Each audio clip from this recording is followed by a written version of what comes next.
Hey, my name's Brennan. Welcome to my YouTube channel.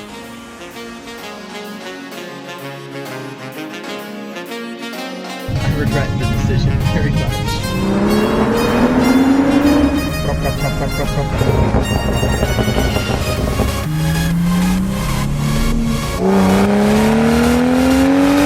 This car is awesome.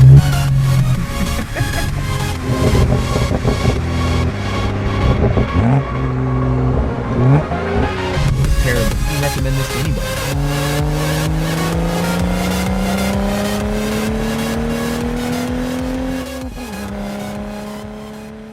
So I bought this car about 6 months ago. It was completely stock, and I knew I definitely wanted to do some performance mods and some aesthetic mods. But the first thing I wanted to do was open up the sound because the car is just extremely quiet. So I went ahead and I jumped on the Facebook page of all like the F30 owners and started asking some questions like, what's the best exhaust system I can get for this car? And I was actually surprised on how many people were like, straight pipe the car, it sounds amazing. There's some companies out there that make catback like muffler deletes. I'm cheap. So I went ahead and I just took it to a muffler shop and I had one of the guys cut out the muffler and just weld in some new pipes. It did open up the sound a little bit, but it wasn't really what I wanted. So I was pretty unsatisfied with that. I only spent like 150 bucks, so I really didn't feel too bad that it wasn't what I expected. So I ended up going back to the Facebook page and I was asking all the other owners like, hey, I went ahead, I did a muffler delete. I'm not really happy with the outcome.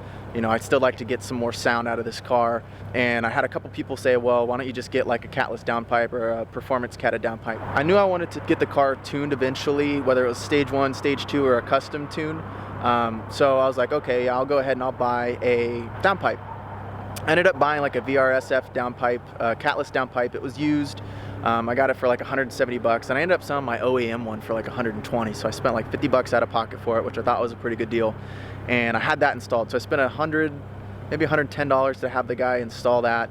So all in all, I'm in it like 160 bucks. After I had the VRSF catless downpipe installed, it definitely opened up the sound, but the amount of drone that's in the cabin it's ridiculous. It's almost unbearable. Pretty much right when I need to shift, right around that 2,000, 2,400 RPM range is where it starts to really vibrate inside the cabin.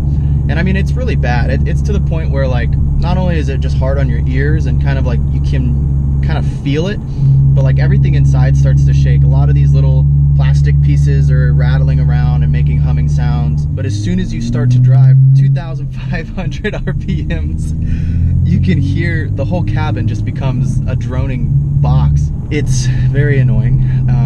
And rolling down your windows helps a little bit, but it's pretty much right in that RPM range where you want to be driving 90% of the time. And on the freeway, it's even worse. So when I first had it done, I was living in Idaho and I wasn't driving on the freeway. And so I actually didn't notice it for like the first 2 weeks after I had the catless downpipe installed. And then I had to take a 2,600 mile road trip from North Idaho to Columbus, Ohio to go visit my family before I started flight school. And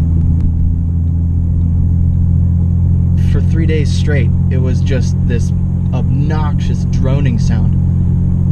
It was, I mean, that's where I actually got the motivation to create this video. It was so bad for 3 days straight, just can't hear anything. Another thing that really sucks about it is it's right, like I said, around that 70, 75 mile an hour range is where it's the worst.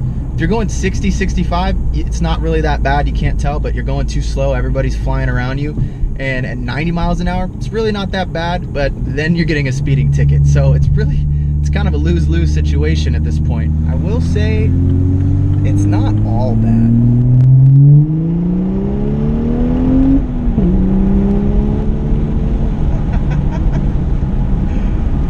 Well, thanks for watching. If you found this video helpful, leave a thumbs up. If you want to watch the rest of my build, plan on doing an exhaust, getting the car tuned. I'm thinking about a custom tune, so most likely there'll be a dyno tune if you guys want to see that process and see what you can get without having to go with the boot mod or the MHD tune that a lot of people go with. I think going a little bit different route specific to my car will be kind of cool. And there are going to be some other accessories with the vehicle that I want to get as well. Hopefully you found this video helpful. Thanks for watching.